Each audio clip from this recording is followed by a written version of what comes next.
All right, so I want to make a quick video on how to change out this whole lock module on this Ford Focus right here. This is what goes bad when you turn the key, and it may or may not work. The other usual culprit is this ignition switch that can go bad as well on the other side.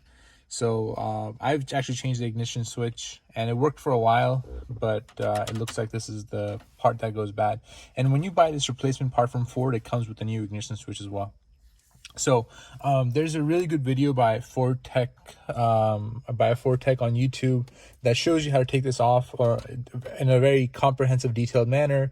But his method involves removing the steering wheel. If you're trying to avoid that, I'm just going to show you a quick method that I do that involves not taking off the steering wheel. I have another video on how to remove a lot of these things, because right now, if you can see, if I can show you in here, all this stuff is off. I have another video on how to remove the ignition switch that shows you how to take these covers off and everything. When you're at this point, here we have a couple clips.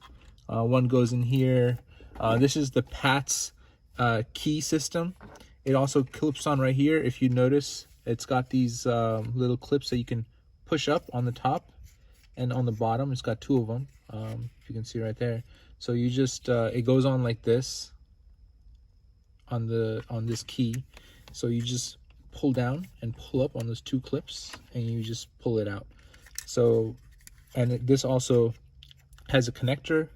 So there's two connectors that this wire comes around. There's two push connectors that come on this side, and then on the other side there's a couple connectors. This big one is for the ignition switch that goes on right here. You can take the ignition, you can unplug this and you can just take the ignition switch out.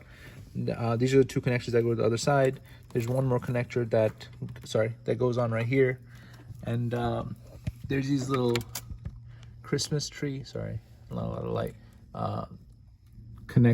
they just hold the wires on. You just remove them, and then the last connector is this one right here. So once you removed all these connectors, we can get to the screws so we can take this whole thing off. There's a couple of screws you have to take off. So you can see there's a screw right there. And how I got to that was I turned the steering wheel like so. Then I put a long extension. If you have a wobble extension, it's even better. I can't find mine right now, so I just had to use a straight extension, but even this will get in there and you can get it out. Right here, these are 5.5 millimeters. And then the last thing remaining is to take this bolt off. So there's two options. You can either get a pair of needle nose pliers on here, or take a Dremel, cut a slot in it, take a screwdriver, and get it out. And I forgot to mention, so this is the steering wheel. We're on the bottom here, and do you see this one as well? Right there. There's also one on the bottom, right there. All right, so this is the nut on top. I've decided not to go with the Dremel way. I've got a small set of Harbor Freight smaller size vice grips. I think these were like a pack of 3 different types for like $7 or something. They're not too expensive. I've got it on, and as you can see, it's loose. So once you have it loose, you can probably just take some regular pliers and get it out. That's my plan. Or if you need to, very slowly get it out with the vice grips. But it's loose, and that's what matters, to get it out.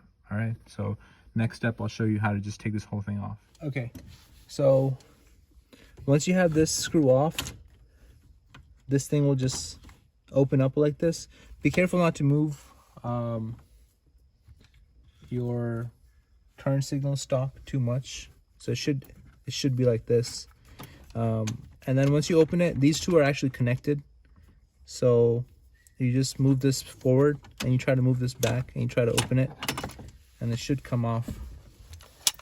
If you notice, there's a thing that it attaches to on the bottom. You've also got it on the new part here. So this is the new part, this is the old part. The only thing we have to transfer over, so this comes with the new ignition switch. The only thing you have to transfer over is this lock cylinder, which I'll show you how to do. But again, be very careful with this bit right here. You don't want to turn it too much because there's a clock spring in there, and if you turn it too much, it'll break on the inside. So just be careful with that. Okay, I took the screw out of this, so this just swings open like that. And so we got to get this lock out. And so if you notice here on the top, there's a hole, and you can insert a pick into it or whatever, into this hole right here where the silver is shining. Sorry if this is getting in the way, but yeah. So you insert something in here, you press down, you'll see it, press, and then you can just pull this whole lock cylinder out. And then the next step is to insert this lock cylinder into the new lock module. If you look in there, it's like an inverted D shape, and so is this, okay? So you just have to match it up right now. And so the easiest way I found to do this is to take the ignition switch off, which you just press the top and the bottom on here, and it should come out. It'll be easier with some help. So that comes off, okay? And now inside, this is the part that turns the ignition switch, which also turns this part in here. So you can physically, on the other end, you can turn it. And that's gonna make things easier for you. As you take the key and you insert it, you can kind of turn it on the back end to where it'll match. Sorry, the video just cut off before I got it in. But anyway, so you just wiggle this and you move it, and the inside will move, and you move the key, and you keep pressing in, and you can see right there. This is the part where we inserted to get it out, and it clicks into place right in there, and it holds it in tight. So now it's working. We can get the key out, we can get the key in, easy enough. And this also moves this top part, so it'll be easier to put it on if we turn the key and we do this. That way it'll help us align it onto the steering column, and then when we get the key out, this thing will pop up and it'll hold it in place. So the next step will be to get it on the steering column.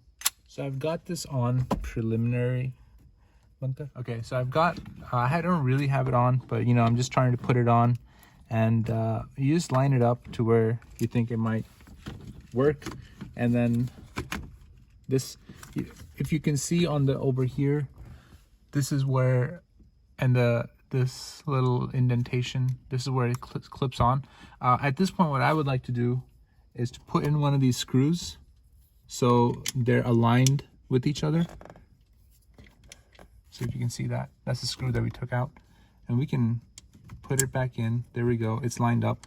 And I'm gonna just tighten this up real quick. Okay, so once you have this, see how they're connected? That helps. And so now you just need to get these together, approximate them, and so we can put the screw through. You see it's extended and it fits in right there, and it'll stop moving. And that's how you know you got it in the right place. And these come together, then you just put your screw right through it.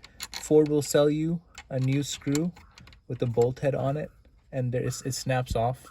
So once you tighten it, it goes on top of here and it snaps off, and it makes it easier to put back on. So it's only $7 if you want to go that route, or you can tighten it up just the way you took it off. Okay, so this is on, everything works. Okay, I'm going to leave this key in, and then there's two more screws that remain. One was right up here, right in there, that I showed you earlier that we took off. It goes in here. It basically attaches this signal stock with this lock module together. There's one screw that's on the bottom that I showed you guys earlier. It's down here somewhere. I'm not going to bore you with the exact location. You've already seen it earlier in the video. And then this screw we already put in. So the only thing that remains, other than putting those screws in, is the ignition switch. I don't know if you remember, but we took this out when we were messing with the key lock module to put it in, the lock cylinder to put it in. And ideally, actually, you should put this in before you put this whole contraption back on. I just forgot to do it, so I'll just show you on the other end how it's done. So right here is where it goes. So you just have to put it in at an angle, and then that's it. It just slots into place.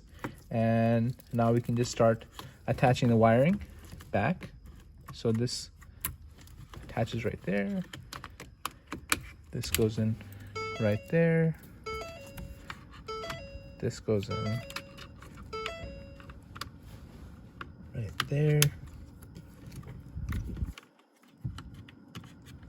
this one up top here, a little bit right in there. And then 2, they go from the bottom here, and then this one goes up here to the top. And then the last one is for your PATS transceiver that we took off and we put to the side. So how this goes on, we'll take the key out. Remember I showed you earlier, these clips. This will go on like this. And this is what detects if you have the right key in your ignition. And then it should just slide right on. Just like that. Okay, and then, moment of truth, we will start the car. Done.